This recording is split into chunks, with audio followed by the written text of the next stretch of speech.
Wrestling God, you have been acknowledged. Metal Driver here, and Happy New Year, and what better way to bring in 2023 than to talk about some disappointing figures from 2022. That's right, today's video, I'm going to go over my top 5 most disappointing figures from the year 2022, and I want to make it very clear, the figures on these lists I don't necessarily hate, I don't necessarily think they're bad figures in some cases, but these figures just left me feeling disappointed because either they were some QC issues or it had the potential to be better than what it actually ended up being. This entire list is my opinion, and if you disagree or agree, let me know in the comment section down below. So without further ado, let's look at some disappointing figures. Coming in at number 5, it is the AEW Unrivaled 11 Adam Cole figure. And what made this figure disappointing for me is the body that they chose. Doesn't really match Adam Cole, he doesn't have this big of a physique, and the head kind of sits a little too high on the neck. And speaking of the head, it actually isn't bad. I think it's a pretty decent head sculpt. Had it had a better body, it would certainly not have been on this list. And considering this is also the year that we got an Adam Cole from Mattel, which actually did a good job on using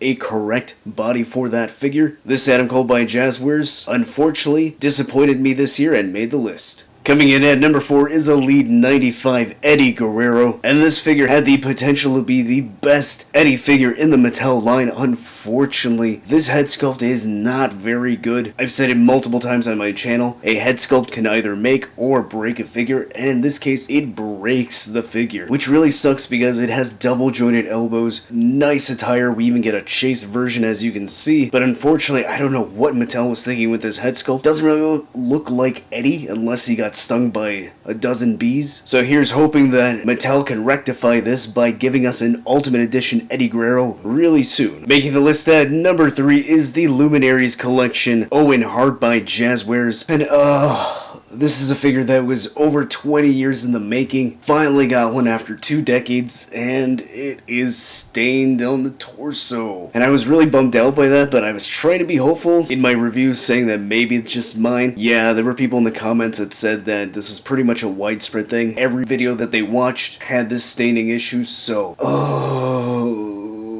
that sucks. Not sure how this happens. You would think that companies would be a little bit more aware of this type of issue, especially Jazzwares, because I'm just gonna let you know, this is not gonna be the last spot they make the list. So here's hoping that that red tights version is better, and it should be because it's not wearing a jacket, so I am looking forward to that one. Coming in at number 2, it is AEW's CM Punk figure, and this is a case where I don't dislike the figure, I actually like it quite a bit. I had a lot of fun posing it. It's nice to have both the long boys and the trunks, but to say that I wasn't disappointed would be a lie because, again, like the Owen Hart figure, these figures had staining, and as you can see I have 2 of each, so 4 figures and they're all stained, either on the torso, the shoulders, or in both spots. For this to happen with Jazzwares multiple times in a year is quite frustrating. Granted, the staining isn't as egregious as another figure that's going to show up on this list, but regardless, it is still disappointing. Before we get to the number 1 spot, here is an honorable, or in this case, a dishonorable mention, and that is the Ultimate Edition NWO Macho Man Randy Savage. This was a figure that I was really looking forward to because I missed out on the original Elite version, so when Mattel announced an Ultimate Edition version of the figure, I was really excited. I bought this figure. I was happy to open it up, happy to review it, pose it around, and then I noticed that the shoulders were stained. Again, with the staining issue. In this case, this wasn't Jazzwares, this is Mattel. Mattel's been doing this for over 10 years. So for a figure to be stained like this late in the toy line, that really boggled my mind. However, the silver lining, the saving grace of this figure is that this version of Macho Man wrestled in this t-shirt, so you don't need to take the shirt off and potentially never see the stains. So at least that's a bright side. And for that reason, it didn't quite make the list, but I still wanted to mention that. And Metal Driver's number 1 most disappointing figure is, or in this case, are 2 figures. And that is the Amazon exclusive Young Bucks 2-pack. And if you're wondering why these are disappointing, well, take a guess. It is staining once again. And in fact, just looking at these 2 figures standing side by side, you don't even have to take the shirts off. You can already see the staining on the shoulders. That was the first thing I noticed when I opened my Amazon package and I saw that the stains were there. You lift off Matt Jackson's shirt, and the stains are there, and boy did that piss me off. If you watched my review on these two figures, you'll remember that I went off on Jazzwares. I was pissed. I wasn't going to sugarcoat anything. I told the truth.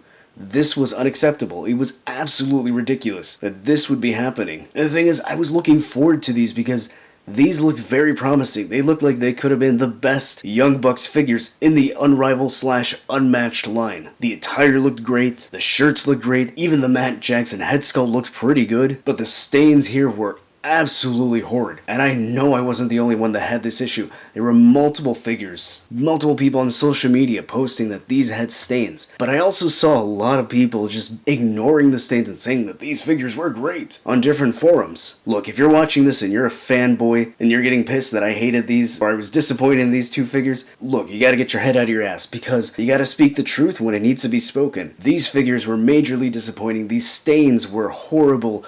This is not acceptable. And I'm not saying that as someone who's a hater of Jazzwares, a hater of the AEW line, a hater of AEW. Look, I'm a fan. I love Unrivaled, Unmatched, the Supreme Collection. I'm a big fan of the AEW product, but I'm not going to brown nose any company. Look, the fact is, these major companies, Mattel, Jazzwares, any other company, these are mega corporations. They're not our friends. They don't care about us. They care about our money. And look, I understand that. That's perfectly fine. I'm more than happy to give them my money so long as they give me a product that's good. As you've seen from my list, Jazzwares in 2022 had a lot of QC issues, specifically with the staining. And I did not buy every single AEW figure, so I don't know if there were other staining issues from other figures. Look, my point is, you can be a fan of a line, but you gotta call out when there's an issue. Otherwise, if you don't, the issue won't be fixed. But I will say, I am a bit optimistic because if my memory serves me right, Jeremy Padour, after the first series of AEW figures that came out, stated that he was gonna address the issues. He and the team went along and changed the skin tone of the figures from Series 1, and we got a better product in Series 2. So I'm hopeful that Jazzwares will look at the staining issues of their figures from 2022, move forward in 2023, and fix those issues so we don't see them again. Because I would hate to have to stop buying their figures because I like them, I've enjoyed them. I just hope that they don't have these QC problems again, and that in the following years we'll see some better figures. But let's not end this video on a sour note. Let's instead end it on a high note, because I am looking forward to 2023. In fact, in January alone, we're getting some pretty cool figures. That Cody Rhodes Elite looks really cool. Series Elite 100 looks very promising. I'm excited for those. I would like to know what figures you are excited for in 2023. I hope this year is a great year for you guys. My hope is that I'm able to continue providing you entertainment, enjoyment, make you guys feel good when you watch these videos, because I know you guys sent me a lot of love when I mentioned a few weeks ago that I was feeling a bit down. You have no idea how much I appreciate that, and I want to make sure that you guys feel the same way whenever you watch one of my videos. Here's hoping that you have a great 2023. Take care, and I'll see you next time.